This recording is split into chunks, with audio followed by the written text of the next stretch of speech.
Hey everybody, welcome back to Rock Paper Podcast. Thanks for tuning in to a brand new episode.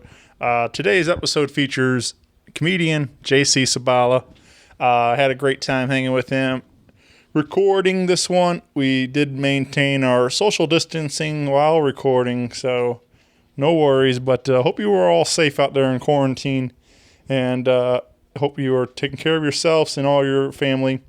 But yeah. Anyway, this episode brought to you by Naked Vine. You can find them over in Chesterfield and visit them. They are now open as a retail shop, so you can swing by and grab a bottle of wine to take home. So stop by and support local business. Visit my buddy Brian over there. Find everything at nakedvine.net. Be sure to follow along on Facebook, Twitter, and Instagram. Also, big thank you to Heil Sound, continuing to help make this show sound great. You can pick up some Heil gear at heilsound.com today. And also big thank you to Roughneck Beard Company. They are also keeping you looking fresh during this time. If you want to swing by, you can shop 24/7 at roughneckbeardcompany.com, or you can visit them in Maplewood, Missouri, on Manchester Road. So check that out. Keep continuing to support local business. It means a whole lot. We got to keep them going during this time. If you'd like to support Rock Paper Podcast, I have a bunch of shirts, hats. I got a few stocking caps left. I know it's getting warm, but I got a couple of those left. I got some buttons, stickers. Whatever you need, let me know. Hit me up on the email, rockpaperpodcast@gmail.com. Would love to hear from you guys. Let me know what you're listening to. If you got somebody you'd like to hear on the show. So, yeah, check it out. Again, everything, rockpaperpodcast@gmail.com for the email, rockpaperpodcast.com for everything else. Anyway, sit back, enjoy the show. Have a great day, everybody. A podcast is kind of like it's like a radio show that's not on the radio. It's on the internet. Does that make sense? Uh-huh. Yeah. That's also like my mom. It makes it sound more confusing, doesn't it? It sounds like this. Hey, this is JC Sibala, and you're listening to Rock Paper Podcast. Rock Paper Podcast. Scissors beat paper, paper covers rock. Rock beats scissors, Shane covers non-stop. Never know what new kind of guest that he's got coming at you. Live and direct on the spot. Could be rock, folk, country, or hip-hop, jazz. All kind of folks that he has. Could be an artist or a comedian to make you laugh on the Rock Paper Podcast. double-decker fudge round, rolling round town. Shane coming at you live and direct from ground zero. He's your hero, he's your bestie. Rock Paper Podcast with Shane Presley.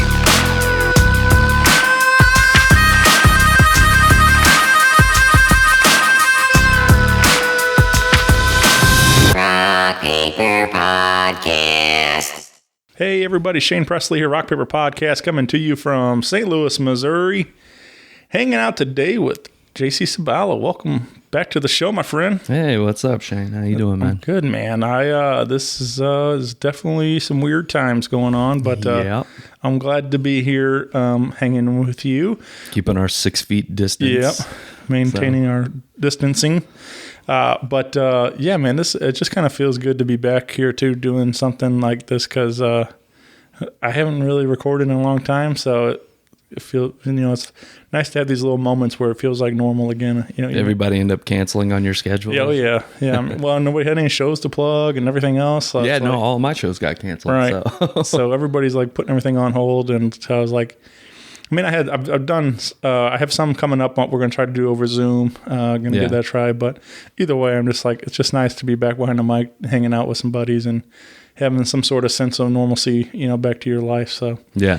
but yeah, man. So, I just thought this would be fun to hang. Obviously, just to catch up with you. I was looking at it. I listened to it on the way over here, your original appearance on the show, and almost, we're creeping up on almost 2 years old now since that appearance. So it's been a little while since we've hung out on the show. Wow. Yeah. I think it was like July of 2017 that we did that.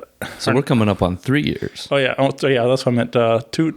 Almost 3 years. Yeah. I think it was maybe it was No, I think it was 17. Yeah, maybe, yeah, whatever it was. It's been a while. It's been a long time. Yeah. So I just thought this would be cool. And we kind of covered a little bit of your start and all that kind of stuff in the first one, but I just thought this would be fun to hang today and talk about everything else. I mean, obviously, quarantine's going on. Then. Yeah, and we've been busy working on everything else and figured a lot to catch up on. So, let's start with quarantine. I mean, that's what everybody's talking about. Yeah. This whole thing is just insane. But how has it been treating you? I mean, you being a dad and everything. I mean, is that you? Well, that part's been hard. That's been probably the only hard part of quarantine for me.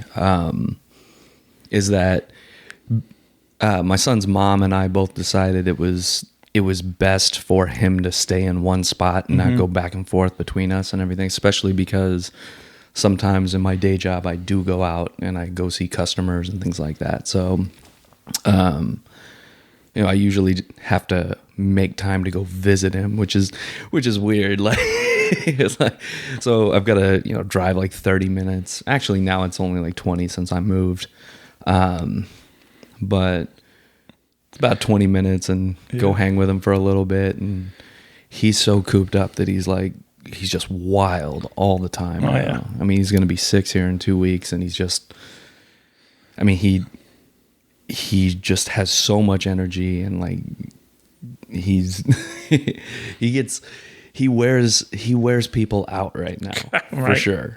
I see, I've noticed people writing online, like, teachers need to be paid double and everything for all this stuff. People are realizing like that, all these things like having to teach their children in the home, now that they're all homeschooling essentially and stuff, they realize like that how much work these teachers have been doing and everything else. And, but I mean, like, especially with a 6-year-old, like I don't know how, I just can't imagine. I've never been there, never had to do it. So but having to entertain a 6-year-old 24/7, and like whatever, just his mom is exhausted. Yeah, all the time, and he like follows her from room to room, and he's like that with me whenever I go over there, and because he didn't get to see me as much right now, he's extra excited, and you just can't calm him down, and I'm pretty sure he's got ADD because he'll start one game and then like in the middle of setting up the game, he wants to play with something else. I'm like, okay, dude, whatever. Right. So you guys, well, at least, like I said, at least you're able to still see him and he's not too far away. And are you doing any like FaceTime and all that stuff too? Or? Yeah, I FaceTime with him. I try to do it every day. Sure. Sometimes we end up missing each other.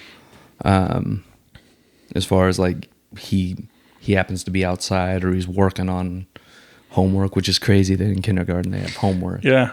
Right. But he's doing all that. And then I'm busy when they try to call me back, and we're kind of back and forth. Yeah, it's crazy because I'm also involved with the school and stuff. And like, I've been seeing a lot of my coworkers, the teachers doing like these, they all, whatever, Google Hangouts or Zoom or whatever, and like teaching classes that way. And it's just, it's weird, man, to think about how that this is what we're doing now. And like, it'd be weird without the internet, how will we go about doing all this and stuff. So, right. But it's nice to have all this technology that we are able to still do something, have some sort of education going and stuff. So, but yeah, I think the kids, it seems like I have friends that also have been posting pictures and stuff of their children doing these different, Zoom classes and whatever. And they seem to enjoy it and getting that, especially, I think it makes you really appreciate what you got. Like, it's like, even though it stinks every day going to school and everything, but when you had that, and then like once it's taken away, to see your friends, right? And then once you start seeing everybody on the cameras and stuff, you realize like how much you really appreciated having all that and stuff. So, but yeah, man, that's it's, I don't know. Like I said, I just can't even imagine trying to do that right now, and trying to be a parent right now and all this stuff. So, well, I guess in my particular situation, it's a blessing and a curse that I don't have to, that responsibility doesn't fall to me because he's not staying with me right now. But also that sucks. 'Cause Sure. Oh, yeah. I mean, it's like I said, it's a double-edged sword. Yeah. So Right. it's- Well, we were talking about some of these other things. Obviously, everybody's talking about Tiger King. That's kind of been the one that swept the country. We all Yeah. been locked down and had nothing else to go watch. So, Well, again, I'm like tired of seeing people post about sure, it. right. Like, okay, so right now, like obviously in quarantine, everybody is way more active on social media. Yeah, sure. Right. So, and myself included. So you're constantly on Facebook and everything. And like people just like beat the shit out of topics. Yeah. Like, it's like, okay, so now, okay, how many eggs do I have? Like, let's talk about Tiger King. Let's like Carol Baskin. Yeah. Let's, and it's like, did you watch it? Oh, yeah. Okay. So, Yeah. so it's for me, it's one of those shows that like I can only just have it going on in the background. Okay. Right? Because I can't get real invested in the people. Because like so obviously some of it's reality TV, Yeah. right? And you know, if you've ever, I mean, have you had anybody that was on a reality show in your podcast or anything like that? I don't believe so. Yeah, well, everything's edited Sure. to come across a certain way. It's about, well, on like network TV, it's like ratings and everything. So, yeah, I do believe these people are that crazy, but I also feel like they're probably trying to make them look crazier than they really are, or they're like amping them up before these interviews, kind of like what they used to do with Springer. Right. Like it's like, okay, we try to get him in a fight so we can have Steve come out like Steve. Yeah. That was the guy's name. Yes. Right? Yeah. So Which he also had his own show for a while too. did he? Steve Wilkos show. Yeah.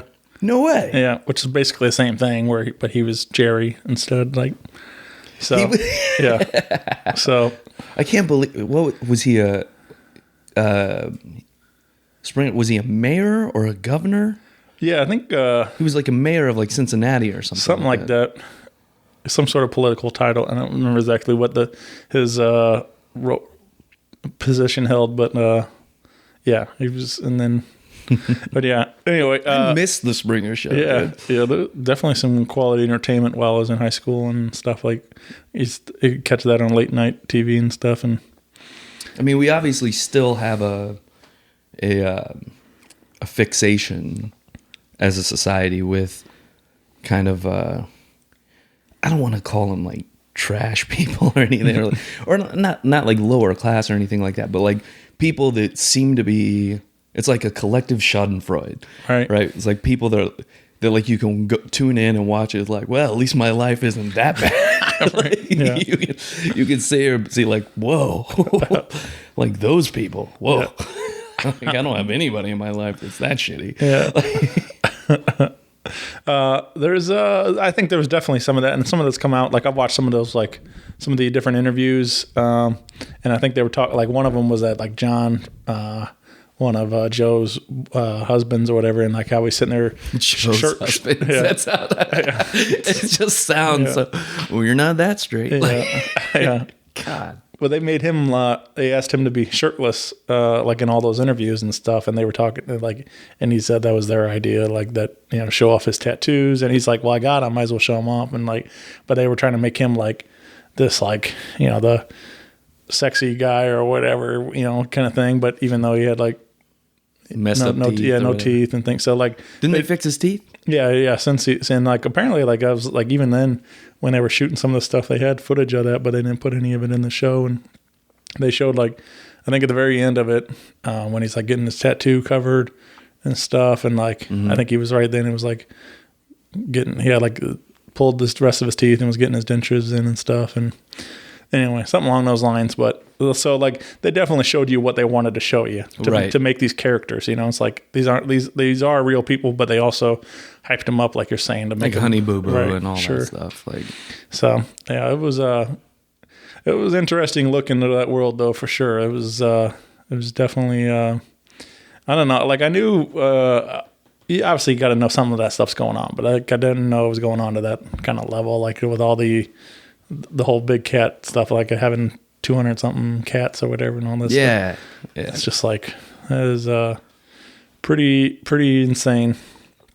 But the fact that they found like not even just one, but three people to focus on in that documentary that are Right. all essentially the same, So anyway, but It's pretty unbelievable. yeah, so that was definitely if you haven't watched it, go do that because that is a crazy show. Everybody, obviously, you've heard everybody talking about it, but that's what I thought was interesting too. Is like not only us, just civilians and stuff, but like literally every celebrity, everybody, that they're all stuck at home too. We're all the same. That's what I think is great. Like, everybody, they're all fixated on Tiger King right now and stuff. So, but anyway, so I know that's been going on, and you've catch up on any other things. You said I think you. I watch a lot of YouTube now. Yeah, that's where everybody's on. That's kind of what's fun too. Is like. That everybody can kind of make their own thing, find their own following. I mean, even a podcast or whatever. Lots of podcasting on YouTube and stuff. So it's just fun. There's a lot of videos or different channels I follow and stuff. There's so much you can learn off of YouTube too. Yeah, like there's like all kinds of tutorials and stuff, which is like all I've been watching now. like learning how to do different techniques for sewing and stuff. Okay. I've been like in the past I used to tailor my own shirts and then I kind of got out of it. I've just always got too busy for it, but obviously I'm not too busy now. Yeah, sure. Right. So I learned how to, cause I think jeans are hard to fit for everybody, but like I'm myself included because I've got like super short, thick legs. So like getting jeans to fit, like I have to get ones that like if they fit in like my waist and my thighs, then they're going to be way too long. They don't make it with my inseam. So I learned how to hem jeans and keep the original hemming and all that. And yeah. I'm with you that cause I'm kind of in between a lot of stuff. Like, I try to shop at like big and tall stores, but they're usually tall and skinny or short and fat kind of stuff sizes. They don't have bigger tall guys. They should call them big or tall. Yeah, right. Yeah, so they're not big and tall, right? So it's really hard to find stuff for me. So luckily, like what I do is like if I find something I like and that I fits, I buy a bunch of them and I have a lot of the same T-shirts and stuff because if I know one works, I'm going to buy one in every color kind of thing or whatever it is. So, I'm totally that way. Yeah. When you're like, oh, this shirt fits perfect. Yeah. Like I need to buy a ton of them. Yep. Yeah, man. So it was fun because like what you're saying about learning, more sewing and stuff. I've kind of been doing that myself with cooking. Me too. Yeah, I've always enjoyed cooking, but now having a lot more free time and able to do a lot more of the work. Take your time, actually baking or roasting and stuff like that. Totally. Like this is the most I've ever used an oven. Yeah. Like I've like literally never used an oven. I've had ovens in all the places I've lived and I've never used one. Yeah. And I've been using it a shit ton. Sure.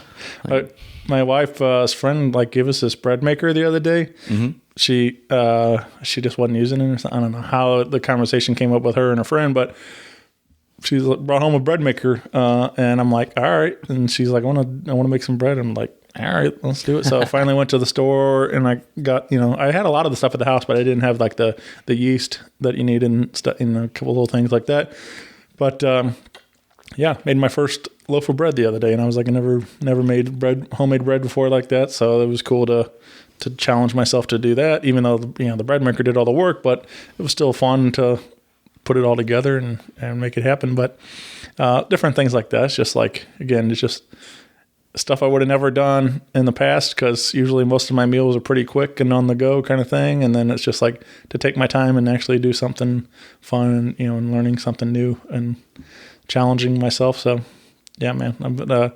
At one time I almost considered going into a culinary school and doing that kind of stuff. Oh, that's cool. But because I really enjoy it, but it's just like, then I realized like, man, I don't know if I like doing it for friends and family and stuff. Mm-hmm. I like that kind of thing. I don't know if I want to just, doing it for all the time. I think if I did it as a career, it would take the fun out of it. So I totally get that. yeah. I totally get that. So is that kind of with you with clothing and stuff and sewing? I mean, is this something you No, or you just did out of necessity? yeah, it's more out of necessity. I mean, I've been living on my own for a while, and it's weird. I'm like frugal, but like I spend a lot. I don't know how to. So like jeans and stuff, I'll keep jeans forever, right? Even ones that don't fit anymore, because I think I know these. I just fit into these for the first time in almost 10 years, right? And so it's like, it was for the longest time, I'm like, man, I'm never going to fit in those again. I don't know why I still have those. But then eventually, and especially because it's like stuff comes back in style. Sure. Part of the reason why I didn't wear them very much before is because that was back when bootleg was the shit, right? So everything had to be bootleg jeans, and then straight leg came back, and then there was skinny jeans for a while, and I do not look good in skinny jeans. Guys with muscular legs just can't pull off skinny jeans. He just looks stupid. And so I was real happy to get back into these things. Yeah. One of these days, those Jinkos are going to come back in style. Oh, I know, the big old, yeah. Yeah. People will start, there'll be jeans with 1 million pockets. God, Jinkos. Yeah, man. Man, I remember I remember several years ago, I went to I think it's called Avalon in the Loop. Yeah. Right. And it's like a resale shop. Yeah. And I went in with tons, just baskets of clothes, because I hoard clothes, right? And a lot of them were old and shit that I wouldn't wear anymore or whatever. And they almost laughed me out of there. They didn't laugh, but they took out of the 50 items I brought in, they took 6 of them. Yeah. Well, they're kind of more of the high end, nicer, they weren't. No, they weren't. Oh, they weren't? Oh, I thought they were I thought they was, well, I'm saying, I think that's the way, that's what the stuff they put on their shelves is a lot more the it was all hipster, ironic bullshit stuff that was on, because, I left heated. They're yeah, we can't use this. I'm right. To be fair, one of them was Jinko. Yeah. Right. And I was dude, that's Tommy Hilfiger. Yeah. That used to be the shit. Yeah, sure. And I would, I just looked at the stuff that was on the racks. I'm you sell this bullshit? I didn't create a scene or anything. Yeah. I was just thinking that in my head. And this is how petty I am. I went to a Goodwill, and I just looked around for stuff that looked the same. Yeah. Right. Bought it for $1-2, right?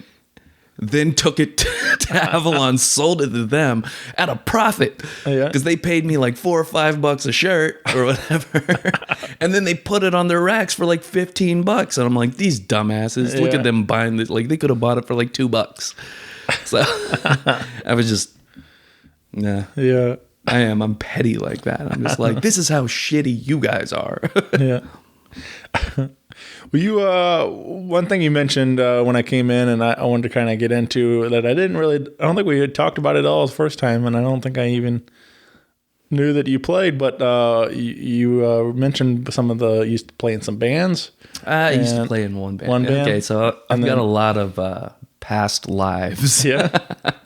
So,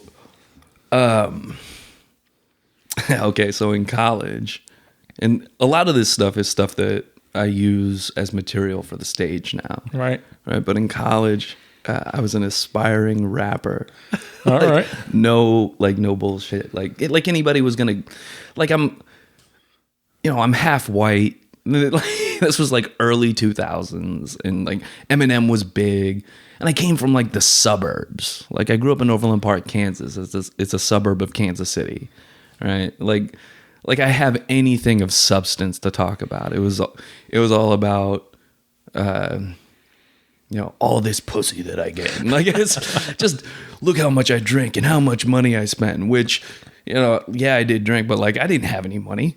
Right? Sure. You know what I mean? So it was very misogynistic, and like that was gross. But like I got into that because I grew up playing piano. Right. And then I started getting into some computer recording software and got some synthesizers and things like that, and got an EMU and started making hip hop backgrounds. Right. And then I started, I would try to record, like I went out and bought, a condenser mic and not compressor. That's what I meant to say. I don't even remember. It's been so long. That anyway, I had a little amplifier and all that, and would try to record because I played football in college, so I was a D-back, so I was like the white D-back, even though I'm not white. So a lot of my teammates, they're like, yeah, I can rap, and they'd want to rap over. I'm like, these they're trash. I can do better than this. Sure. And then that's how I started doing it. And then, and then after I got out of school, here's how I ended up in the band. Right out of school, some of my buddies and we all just graduated, and we rented a 5-bedroom house in Creve Coeur. And 3 of them were in a band together, and it was a 5-piece band. They had to kick out their bassist because he was having a lot of personal issues going on in his life, and they knew that I played guitar and I played piano, and they knew about like my hip hop background or whatever. My hip hop background. It's like, God, oh my God. So God, that sounds so douchey. Oh my God. So they approached me and they were like, hey man, have you ever considered playing bass before? I'm like, nah, not really. I just kind of do music for fun and all. And they were like, well, we were kind of hoping you would play bass for us in our band. We had to get rid of, I'm not going to say the guy's name, but anyway, I was like, well, I mean, I've never played before. They're like, oh, dude, it's easy. It's like you can play guitar. It's just like playing guitar, but you're only playing the bottom note, right? Just one note at a time. Well, yeah, I could do that. That sounds easy. All right, well, I don't have a bass. So hey, we've got one for you. We've got the amp. We got everything. It's like, okay, I'll do it. I'm like, great. We got a gig in 2 weeks. And I had to learn original songs. I had to learn all their songs and learn how to play bass, which is not the same as playing guitar, by the way. It's not too different, but it is different, right? And that shit hurt my hands. Oh God, I was all blistered up. My hands hurt so bad for like a month. All right. And so I ended up in the band. Our name was Stereotype, and we were. Let's see, they had been doing it for about a year at that point, and then I joined, and then we started getting some like small gigs, and we were in this battle of the bands that was like, that had several rounds, so it covered like 4 states. It was like Illinois, Iowa, like Missouri, and then I don't know, like some people came from Kansas or something like that. I don't know, but if you won your round, then you moved on to the next one, and we ended up making it to the finals, which was at Pops, and then we just fell apart when we went to Pops because one of our guitarists blew a string, and the other one had one of his cables short out. So, like, our first song, which was very guitar heavy, at that point only had drums and bass and a lead singer that couldn't hear himself through the monitors. There was something like they didn't have the monitor turned up enough, so he, like, for that first song he was off key, and we just, And the guy's a great singer too. Like it's not like I'm saying he normally sings off key. Like it just happened to be, Right. and it would like that was humiliating. It was awful. What kind of was that? Right, so I'm guessing like rock music or something. Yeah. Yeah. We had this weird mix of influences because one of our guitarists, Mark Borja, like he was really into Modest Mouse and like U2 and stuff like that. And then our lead singer Quayne was really into more like poppy rock, like Goo Goo Dolls and like Matchbox 20 and things like that. Dudley, our drummer, who's one of my best friends, actually one of the very first people to ever see my son. Like he drove to the hospital at like 6:30 in the morning, like right when my son was born. Yeah. Yeah. Showed up with cigars and like anyway, he played drums. He grew up playing in the church. Our other guitarist was like anytime you hear any of his other bands or anything, it's like total Alice in Chains. Like that's like his shit. Right. And then I'm just kind of all over the place. Like I like a lot of piano, music like Ben Folds and stuff like that. Obviously I like hip hop, right? I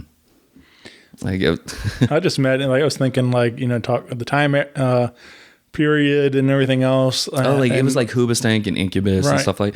So some of our songs sounded a little Hoobastank-ish. Well, I was just thinking bringing in a guy with a hip hop background.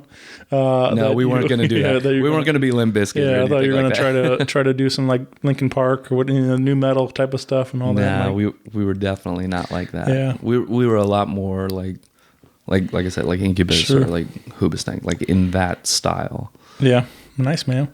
You is there any? Did you end up any of those recordings still around from the stereotype or from the rap hip hop stuff? I'd really have to dig. Yeah, I mean, we're talking like a lifetime ago for yeah, me. right. I mean, I was like what 22, and I'm gonna be 39 this year. Yeah, So I'm sure there's some somewhere. yeah, And yeah, that was when I did music, and then well, you for a were while I was a model, and then I was a fighter, and then and then I got into comedy, and that's when I dropped everything. Right. Like once I found comedy. So I've had people ask me like, why did you quit fighting? Right? Because I never really loved fighting. It was just kind of something I did for posterity's sake, and it kept me busy. And what I always tell them is, like when you find your passion, you don't have time for an interest. Right? Like a passion will always trump an interest. Mm-hmm. So like you just don't have time for anything else. And I mean that's what I did. I fully committed to comedy. Like I performed 235 times in the first year that I did it. right. So Yeah, man, that's crazy. You said that in the first one we were talking about all that, and I was just again listening to it as you saying it again. I'm like, that's a lot, man. Like to think about it, like, and but at the same time, like, when I really got going into this and like recording a lot, I think I did 189 podcast in 2018, something like that. I was like, that's like, every other day I had dropped a new episode and stuff. So I was like, it might have been a little extreme, might have been a little much, but again, like you're saying, it's passion though. It's like something I really love doing. So I'm like, I'm going to do it all the time. So I definitely connected with it. And like, so, but now I can't do it. Yeah, right, All yeah. comedy shows are all canceled, so I've got time for interests again. Yeah. So I've been learning a lot of songs on piano. Yeah. So I've been Some trying to do a people- lot of John Legend and some Yeah. Ben Folds. yeah. So- Yeah, man. I think that's, I just think it's fun. Like it's this, especially like something like that. Like I know you from comedy, but to learn a different side of you is, I always just enjoy that kind of stuff. Like to learn that, people are very multi-talented and all kinds of different I things. think a lot of comedians are. Yeah. A lot of the ones I know anyway. Just because they're attention-seeking type people anyway. Like sometimes you'll have musicians that are like that want to be center of attention type people. It's like especially like a lead singer or something like that. But I think comedians are like constantly like trying to, especially because you get writer's block and things like that. They're always trying to come up with something else creative to have that outlet. A lot of comedians that I know that are decent singers, or can act or can do improv, which is different than stand up. Which there's a lot of people that kind of think of them as the same, but they are so different from each other. They're adjacent, but they are not the same. Right. People that don't know that, like some of us kind of casually refer to them as civilians, like, because they just don't know, what life is like and what we do. So, Yeah, I don't know. I think a lot of people talk about too how like it seems like comedians want to be musicians and musicians want to be comedians and stuff. Like, oh, totally. There's a lot of like crossover there. And Totally. so it's just kind of funny that you kind of dabble in, but at one time we're doing one and now doing the other and stuff, and like crossing over some of it. But then they got those guys that are able to do Both. that are like both very good at both, or do both at the same time. Playing piano Like and Tim doing Minchin or something. Yeah. So some people figure out how to make it all come together and work for them. Yeah, I'm not good at like writing like funny songs or whatever. You know what I mean? It's just, and it's also not an interest for me. Sure. Like, there's something about stand up, like I can't put my finger on it, but it's like where you're only using words. You're an orator, right? And you're trying to tap in to one of the strongest human emotions, which is laughter, and it can't be faked, right? You can't fake it. I mean, people can fake laughter, obviously, but to actually make somebody laugh, Right. like that's challenging. Like getting into their thought, especially if you come up with something clever, right? And that's there's some pride that you can take with that, right? There's being able to take that challenge head on, and then when you're successful at it, it's it can be pretty exhilarating, you know what I mean? Yeah. So Yeah, man. You let's kind of get more into your comedy. I know, like I said, it's been a while since we talked on this show, but you've been very busy. I know you've been doing a little before all this, prior to Corona and everything. Was you were on the road more and stuff? yeah, it was before Corona. I was making more than I ever had from comedy. Like, previously to that, like in January, I'd made more money from comedy than I had in any previous 6-month period. So I think like things were going really well, and then all of a sudden, every show heading forward got canceled, and I missed out on like with all the shows that were that have been canceled. I've missed out on probably $1,500 to $2,000, which I wasn't banking on that, but I was like, I'm blessed to have a day job, but it still sucks. Like you still want that, Sure. and plus you still want to do the show. That's one of the things that's also real nice about getting booked. You're getting paid to do something that you would gladly do for free. Right? There's nothing more fun than going up and doing like 30 minutes and walking off, and people applauding you, and you didn't have an instrument, you didn't have a band with you, all you did was have a microphone and you talked. I think I read an article talking about how like all the concerts, they were canceled and stuff for the year, and I think they estimated that it was like going to be like a $9 billion or something like that, or whatever, loss, or something like that. It was just like, because you got like, there was. Did you see what Goldfinger did? Like the the in the house concert stuff they were doing, like that. Yeah, I thought that was so cool. Where Yeah. like they were all in different, like in their own studios, Yeah, like their own home That studios. was definitely a good one. There's been a lot of different bands have been trying to figure out how to do that kind of stuff, collaborate over the internet and stuff like that. And so it's cool to see that they did it very well and stuff. But yeah, That was really cool. It was a good one. Well, you I mentioned all that because I wanted to get to also a friend of the show, Colt Bricado, writes in. He wanted to ask your thoughts on Laughing Gas in Cape Girardeau. I know you've been I do that. heading down I do that there. club a lot. Yeah. I love that club. That club is awesome. The owners Jeff and Kara, they're good people. The staff is awesome there. I don't know what it is about Cape Girardeau. I've always done well in that town. Yeah. Like for some reason, my type of humor just clicks, and it's probably not just me because they didn't have any stand-up comedy clubs until a year ago. Right. Because it was April last year when they opened. And just for whatever reason, the crowds just get me. And even before that club was open, there's a group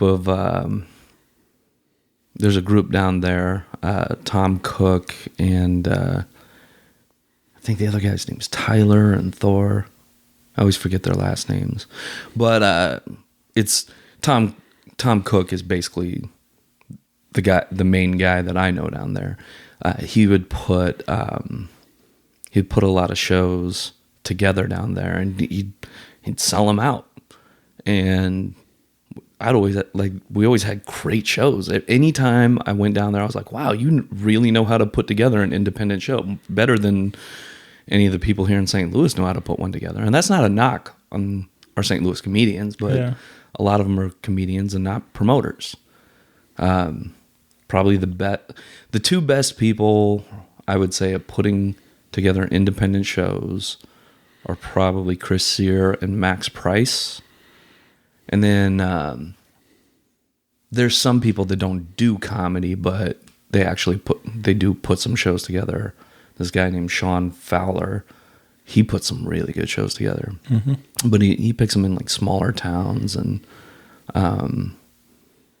then Amber Clear, who's sort of St. Louis. She doesn't really live here in St. Louis, I don't think. Right. She's really good at promoting herself and putting together little private shows. Yeah, man. So I've thought about it. Like, I mean, I obviously have a ton of friends in comedy. Yeah. I've been doing my... Like everybody knows you, dude. Everybody in entertainment in St. Louis knows you. I'm trying to do my part but I enjoy meeting people and talking to them. And so I have a lot of friends around town. So it's cool to be connected in even for somebody that doesn't, I'm not any kind of band or any comedian or anything. I'm just a fan. And so it's cool to be a part of this in some sort of way like this. So, but I've been doing my songwriter showcase for a while, and it got me thinking like it'd be fun to continue that, but also do like a monthly stand-up showcase somehow. Probably do really well at it. So I really enjoy it. It's fun putting together these shows and putting together different lineups and seeing what works and what doesn't, and just kind of mixing and matching things and stuff. So I think it'd be fun to do the same thing with comedy. So. Yeah. Another guy that is pretty good at organizing shows, but he's also not a comedian. Chris Denman. Yeah. Right. For sure. So Yeah, Chris. He'd be a good guy to talk to as far as, I mean, you already know a lot of venues. Like you could probably, I doubt you'd have any problem doing it on your own, but it's just for me, it's a matter of time. Like, cause if I'm going to do it, I want to do it right. And I just don't want to stretch myself too thin with doing, the podcast and working 2 jobs and doing the showcase and all, just. Well, that's when it becomes not fun. Right. Yeah. Like you were saying, like with cooking. Yeah. Yeah. It's definitely got to, you got to have balance. Yep. And still have time to, see my wife. And everything else, so. Don't want to piss her off. Yeah. That's always a problem that I have, because I run 1,000,000 miles an hour, right?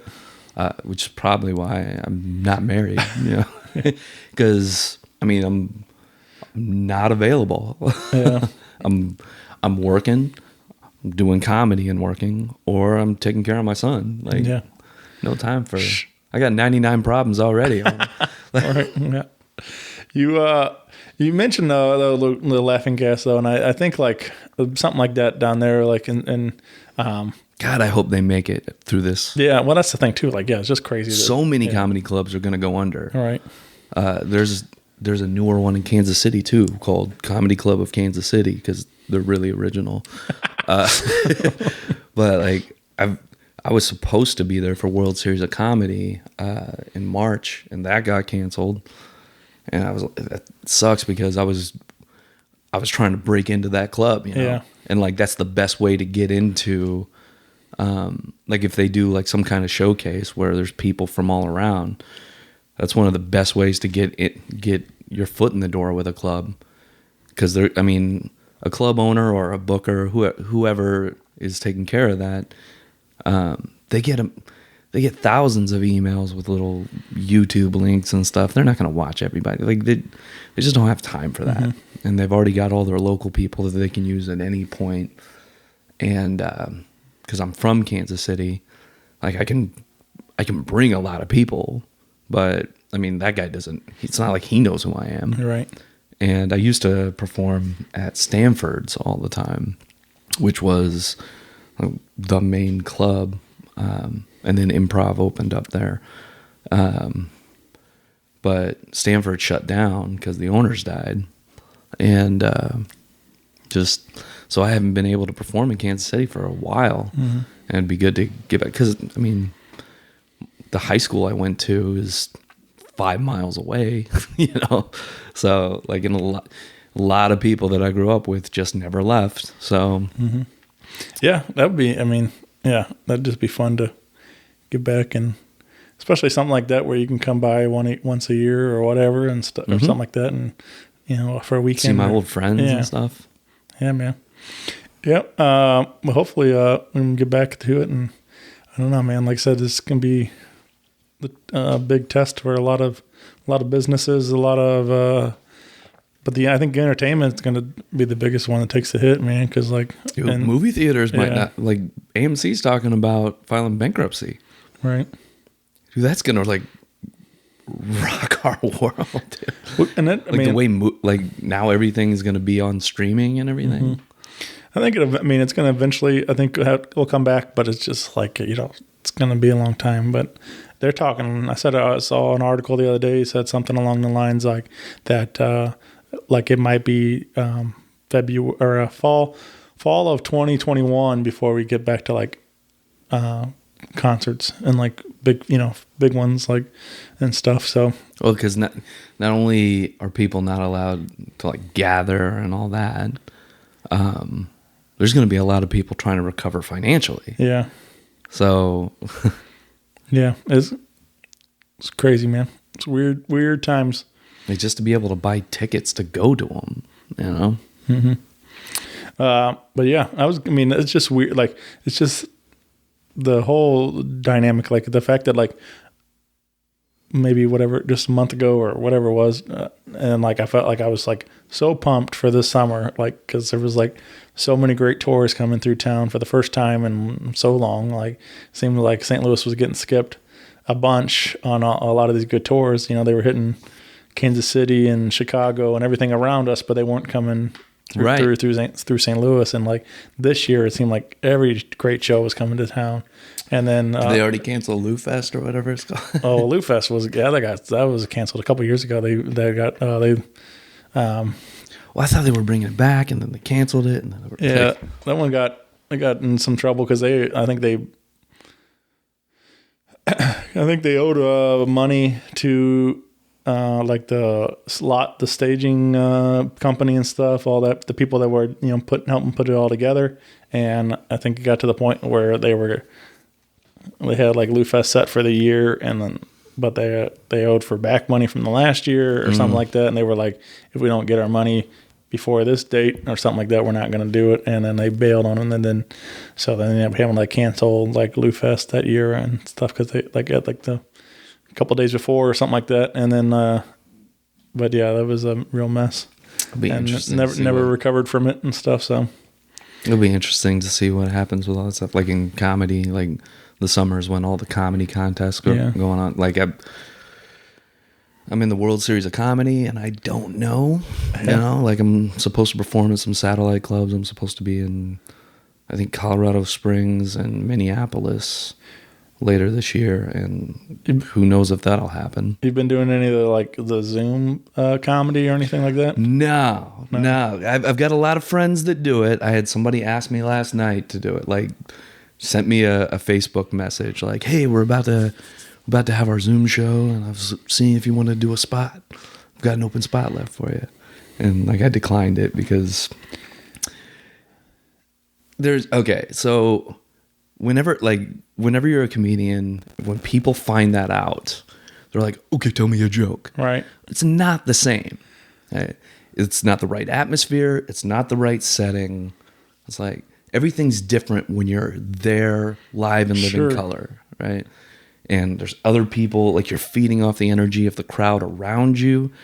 If something went over your head and then people around you are laughing, then all of a sudden you dial in. Just it's not like you can like when you're watching it, like let's say you're watching a sitcom or something and you got friends over and you zone out for a minute and everybody starts laughing at something like, "What did I miss?" And you can rewind it, right? Yeah.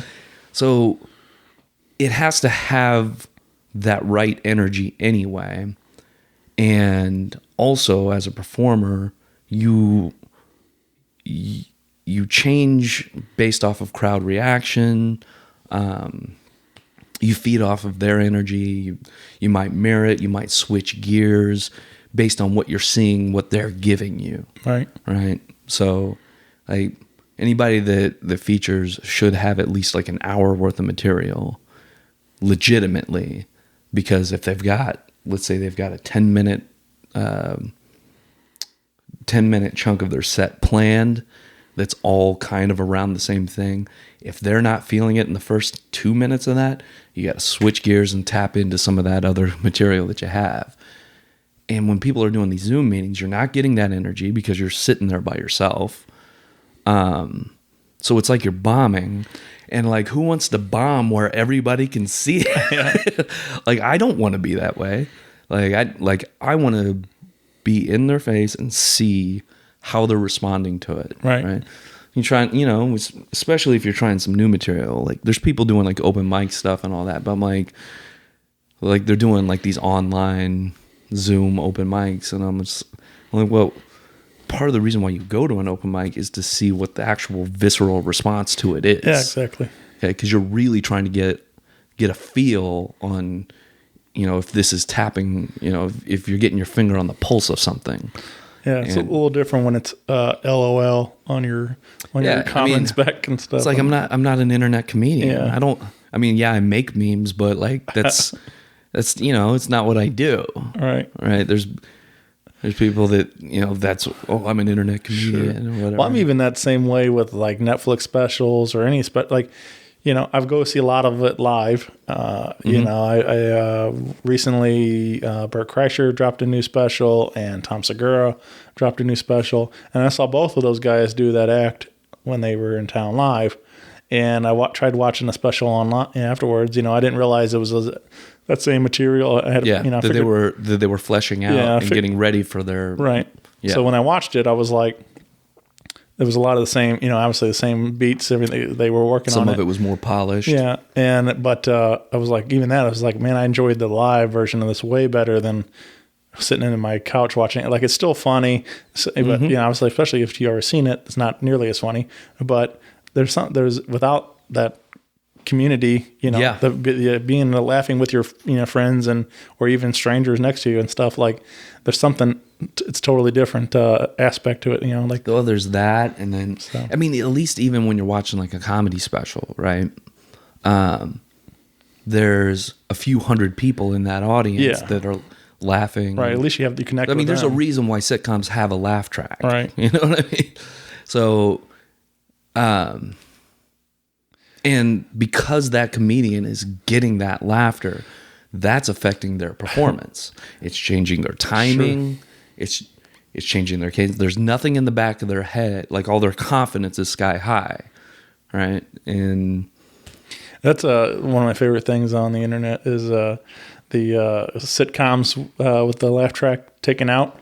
yes, It's like how awkward and painful it is, like to watch that. Like it's just like so weird, you know. Like think about these shows without that laugh track in there and stuff. So dude, especially when you watch something like Big Bang Theory yeah, or Friends and you see how not funny it really is. oh yeah, It's it's just like, oh, okay. all right, Versus like something like The Office or whatever that doesn't have a laugh track and it's single cam and all that. Like they have to be more clever and they have to be funnier.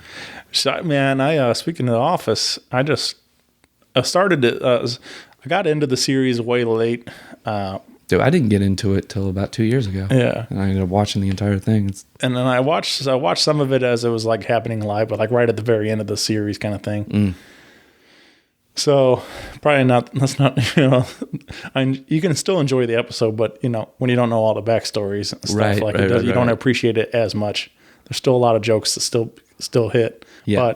But anyway, so they do a lot of callbacks, like long play callbacks too. So I recently on Netflix went back and started episode 1, and I burned through a bunch of them real quick. Yeah, first season's kind of slow. Yeah, the first season's not that good. Like, but the second one that definitely hit stride.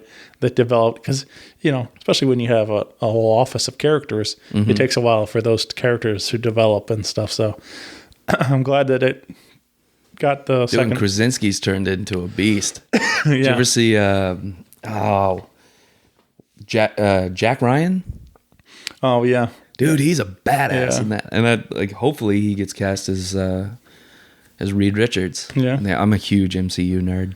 So yeah, he is definitely doing well with his career and stuff. But anyway, so what I was gonna say is like I just recently I took a big pause. I kind of got burnt out on it because I was doing like 4 or some episodes a night or whatever kind of thing. So I just kind of like I was really enjoying it, but like just took a break from it, and I finally just went back and I finished up on it, and so I watched the finale the other day, and so I was like, it was just weird to finally finish that series and stuff. So I ended up watching the entire series in about like 6 months. Yeah, Probably less than that.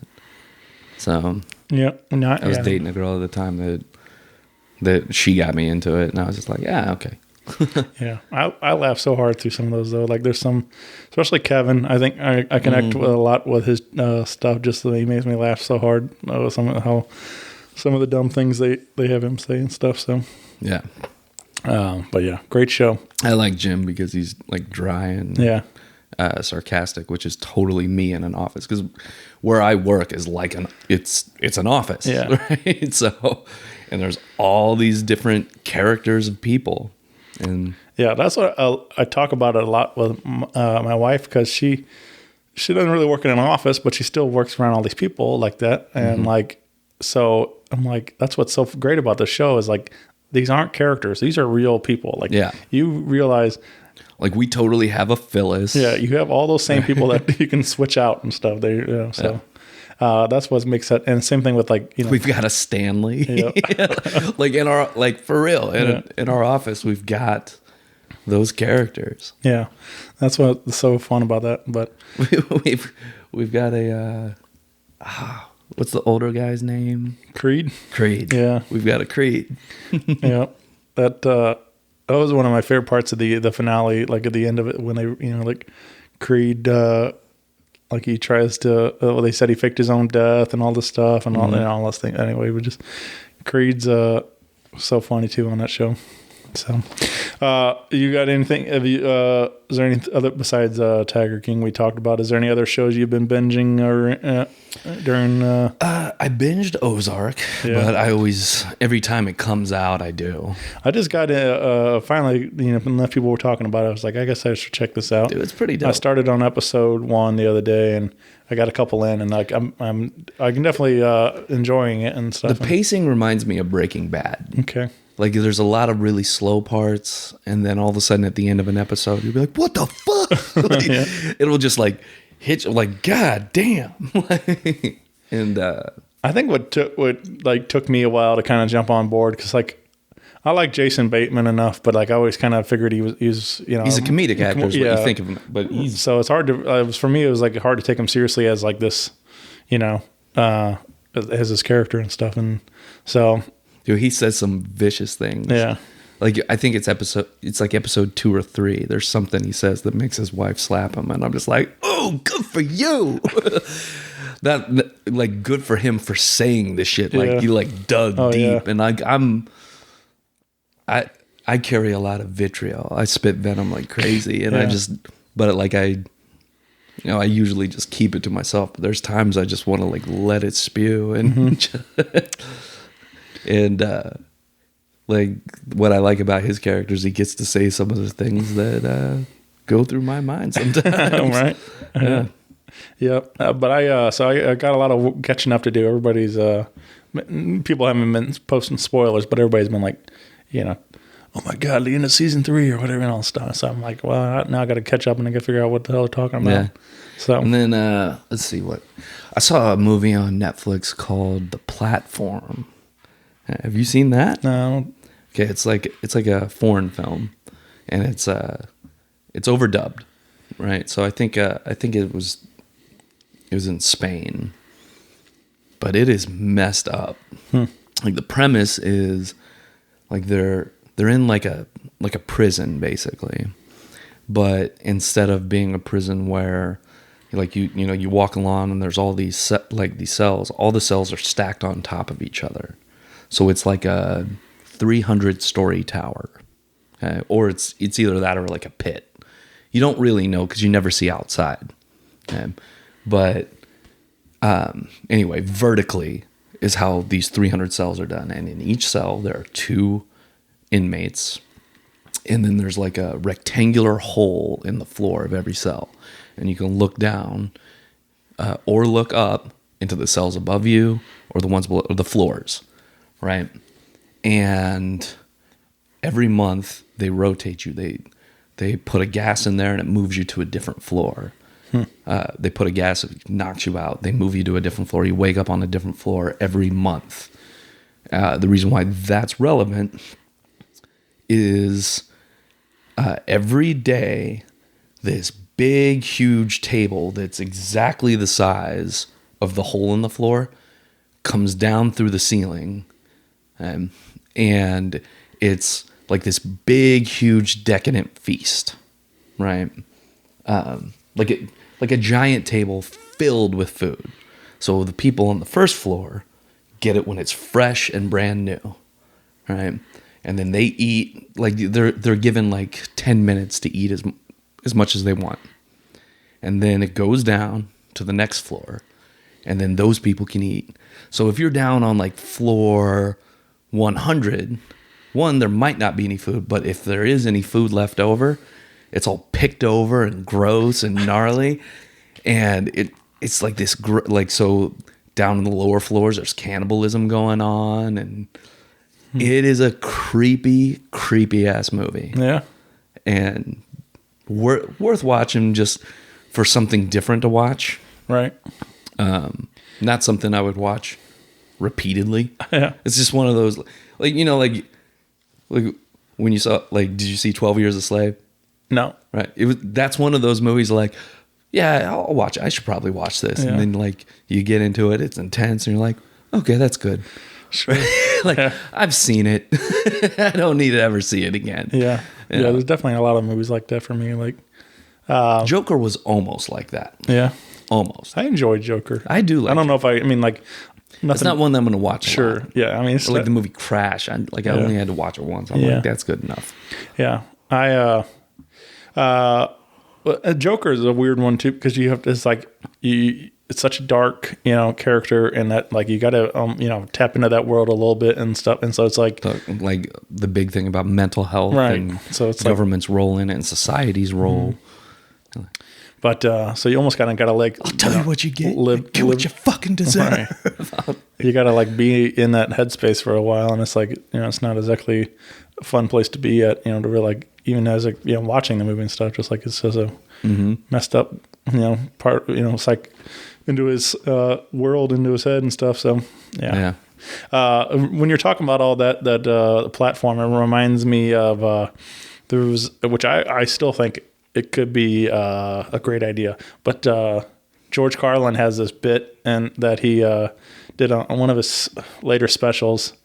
Like It's Bad For You or something? Yeah, one of those. Yeah, I forget which one. But I remember but he was talking about we should clear out a whole state like Vermont or something like that and then he's like make it like a giant prison, the whole state, and like you split it up into quadrants, and like you have like your murderers in one and rapists in another or whatever, and then like the blue collar crimes in one or something like that, and like or a white collar, and then like you and then like once a month the gates go up and they can mingle or whatever, and then and he's like, and you put that shit on pay-per-view and people would pay top dollar to watch watch this and stuff, and like watch them like rumble. And he's like, that would cancel out the national debt crisis in a month or something like that, something like that, but. It was just it was a really it was a messed up idea, but it's also like he's got a point. He's like, what I love about Carlin is he does what I refer to as flying at two altitudes. Yeah, that's my favorite style of comedy, where it's intellectual and cerebral, but simultaneously can be lowbrow.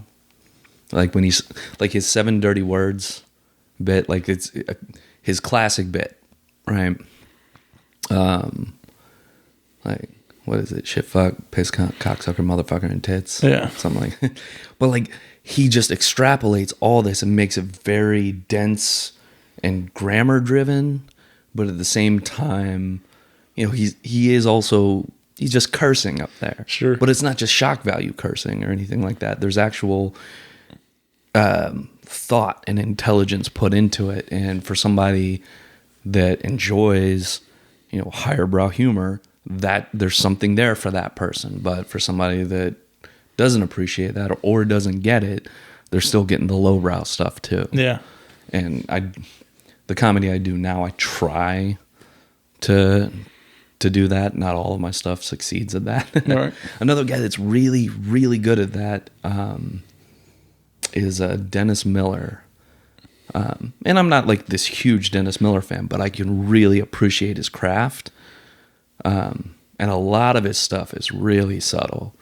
Like stuff that you have to be well read, and just throws it in there so casually that it flies by. He's like, well, it looks like Nurse Ratched up the medication today, and then just moves on to the next thing. Like, you're like, what?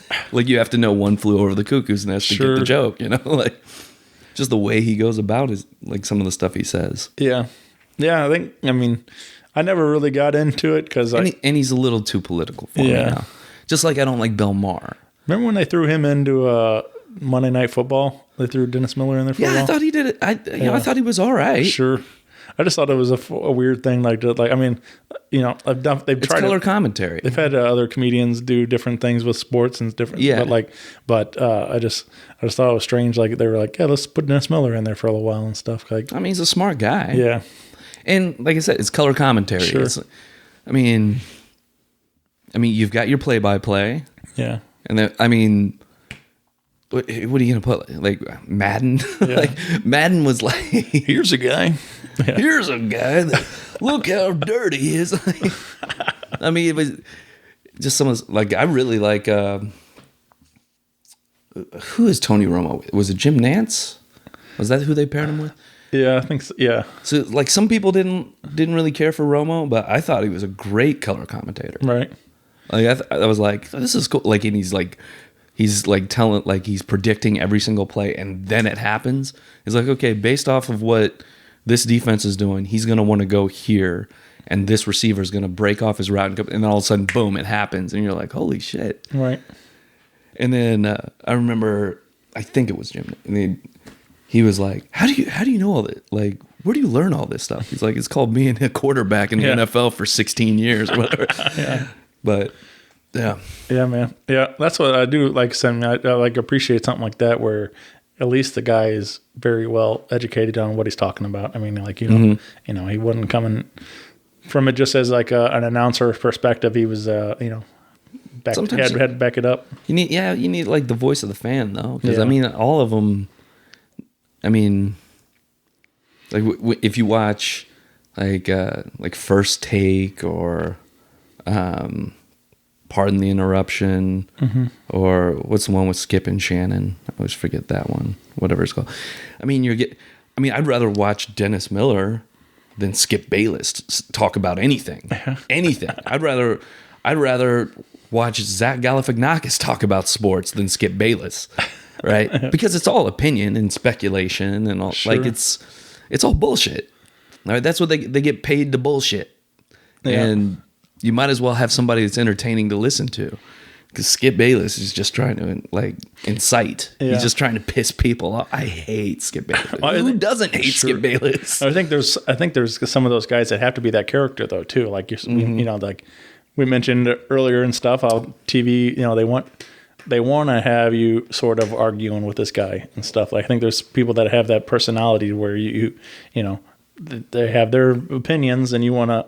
And even though yours is different, like you have, so you keep tuning in and don't want to argue with that guy and stuff, and so. Well, like that's a perfect pairing is to have Shannon Sharp on there. Yeah. Like because when it was because he used to be with Skip Bayless used to be with Stephen A. Smith, and that was just too much yelling at each other. Right. Like Shannon Sharp is just more entertaining at the way he fucks with Skip, right? Sure. And Max Kellerman's better with Stephen A. Smith. I love. I don't know. It was like a couple years ago that like Snapchat had started having like the baby filter, and people would put baby filters of Stephen A. Smith. That was like so perfect. Yeah. Like this is preposterous. Yeah, man. Well, that's there's definitely some of that though. Like I don't know, it'd be fun to get into that world. I think like I don't know if anybody wants to hear me talk about it, but just like being a broadcaster and getting to like do that kind of stuff and like just to like Joe Buck like talks about how like his career and stuff like it flies. I think he would called like some football game and then they flew him out to go then call the baseball World Series or something like whatever it was so he's like it's just like I mean, but he never played, right? No, I mean he just grew up with his dad but it's just like it's just cool to like to think about it like that like this getting to be that perspective on sports and stuff and getting to be into that world like that. So but anyway, man, this has been a ton of fun. I really appreciate you doing this, taking some time to hang. Yeah, man, it's been a good little break from the mundane. Yeah, it's been going on. Sure, there's been a lot of that lately. Oh yeah, and it doesn't seem like it's going to be lightening up anytime real soon. So hopefully it's not too long. We'll get through it, and hopefully we'll get back on the stage here soon and all that fun stuff. So get back to that. But I that's one thing I do think is like I really have been appreciating the creativity that's been coming out of this. Like, people are figuring out some way to still work that muscle. Like my buddy Cody has been doing a silly show on Facebook live now. Like he's a sousaphone player with Funky Butt Brass Band. Okay, yeah, I know. And he has been doing this show playing bass lines through the sousaphone, and people had tried to have guess the song and stuff. So he did some that were like more popular ones, but then he also did like I watched last night. And he did video game night, and like he played a bunch of old NES games and like stuff. Bit Brigade. He did. Kind of like what they do a full band and stuff, but he's playing just the bass lines. He did like Mega Man, yes, and I love Mega Man, Metroid, and he did 6 different Mario games and stuff. It was just like stuff like that. Like it was fun to yeah. Right. So he's it was fun but it was just like it was just kind of this random idea may not have happened if it weren't for all this, it's like, so you're forced into creating something different. So what I'm saying is, even the stinks and stuff, I'm enjoying some of the stuff, but I'm also looking forward to what happens when we get back. Yeah, like, I mean, as people have been, writing and, doing all this stuff and coming up and what kind of new things we're going to, what it's going to inspire next. So, yeah, no, like a lot of comedians have been writing a lot of new material. Like, I know I have. I heard a thing podcast the other day with Rafe Williams. He's been like writing, like a new hour. Yeah, well, I think he's writing us like a script for, or like a. Oh, that's cool. Like a show and stuff. He's like, working on that and like, different things like that. It's just like cool that like you got time to do it. Might as well do it. It's like, it's no excuses to. Yeah. So, but yeah, man. So anyway, I'm just, like I said, there's a lot of people getting creative in different ways right now. So I'm like I said, I'm looking forward to see what happens when all these things kind of come out into fruition and stuff. So yeah, it'll be cool. But yeah, man. We'll keep up with JC Sibala online and like I said, hopefully. Yeah, I always post my shows and stuff on Instagram and Facebook. So hopefully just at JC Sibala. Coming to a comedy club near you sometime soon, hopefully. Hopefully. Yeah. All right, buddy. Well, thank you again. And thanks for having me. I'll see you later. All right. Bye, everybody. Rock Paper Podcast. Rock Paper Podcast. Rock Paper Podcast. Rock Paper Podcast. Well, yeah, that was it.